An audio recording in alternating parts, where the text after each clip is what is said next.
It was gorgeous though. Everyone was going very slow. So that helped me because where I live, we only go 20 miles an hour. I had a magical childhood.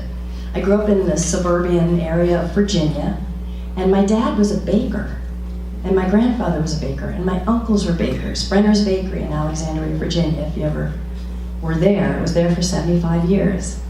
So my dad would come home with icing down the front of his shirt, you know, and the dog would lick his shoes clean every night, powdered sugar in the dough. And he was sweet like that too. He was a very, very kind man. So my childhood was lovely. And then when I was 34, my mom was diagnosed with ovarian cancer. And our family changed and my life changed because it just, you know, wakes you up. And I was with my mother and we went through all the treatments. And then 6 months later, I found a lump in my breast. And it too was cancer. And it felt like cancer was sweeping my family away. I'm gonna play for you 2 songs from the soundtrack, Another Year Blooms and Dead Girl Walking, so I'm gonna grab an instrument. This song is Another Year Blooms, and I wrote it for my mom. Because after she was diagnosed, she'd say, she lived for 2 years, really well. She said, I wonder if I'm gonna see the daffodils bloom this year, for a couple of years. So I wrote a bunch of sad songs, and then I wrote this one.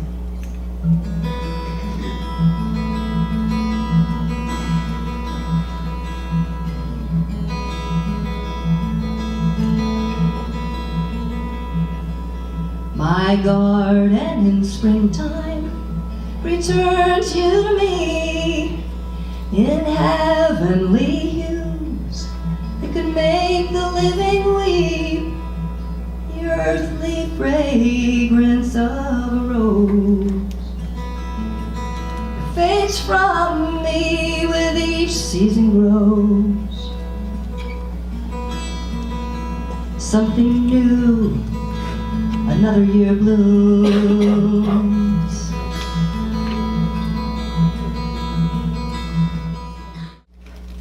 So this is that sweet little song, Dead Girl Walking.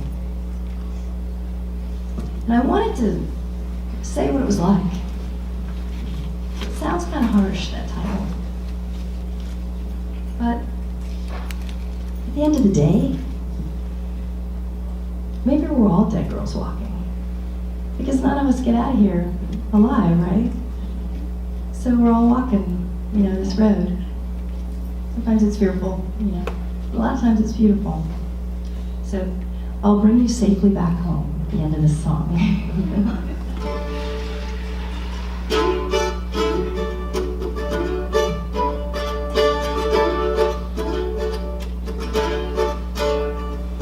Dead girl walking down an empty road, headed to a chair.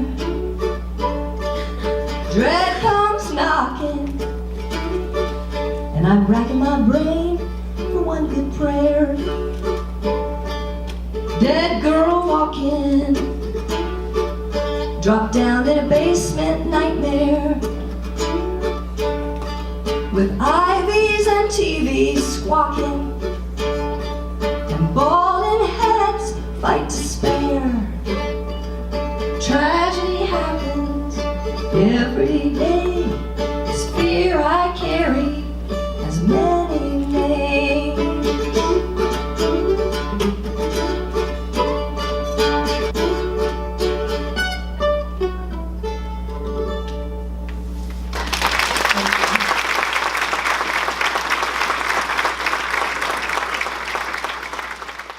I liken a cancer diagnosis to be like being dropped into a basement. And in that basement, it's dark and it's lonely. And the people that could come into that basement with me were the ones that helped. Body image, you know, to live in this world without boobs, in this titty world, is very difficult. So every day, when I go out there, you know, I mostly forget about it.